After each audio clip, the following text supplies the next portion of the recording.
maybe take a step back and first talk about what it's not. It's not just aggregating content, it's not amassing content and hoarding content.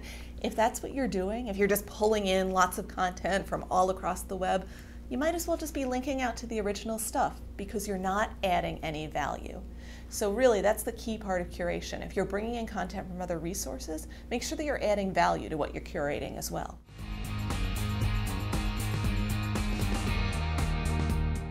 If you think about all the content scattered across the web and maybe across other channels as well, all the content that maybe competes for attention with the message that you really need to disseminate, you need to kind of filter that for your target audience. Tell them that this is what's most important about a particular topic at this specific time.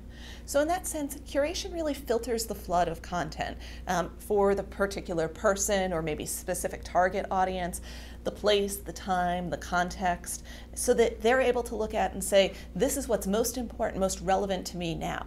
Maybe that entails saying, okay, here's the most recent news item on a particular topic, or maybe you should read this before you move forward with that purchasing decision, or here are a lot of different articles and images relating to a particular hot topic, but if you want to get up to speed on it quickly, focus your attention here first.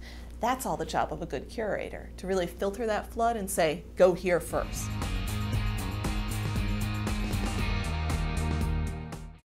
And there are a few different things that you need to keep in mind. First, and probably most important, first figure out what are your communication goals. Before you start curating content from other sources or creating a lot of new content, figure out why. What's that order of priority for communication goals? Develop a message architecture for your organization so you know what those standards are.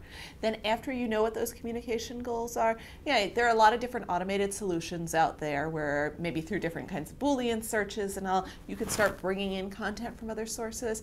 But then the most important thing is don't abdicate your responsibility. You need to have that human oversight, the human curator that has their own perspective, probably the company's perspective, so that you can preface any content that you bring in with, here's why we think it's important, here's why you should look here first, and here's the value that we think you can find in it.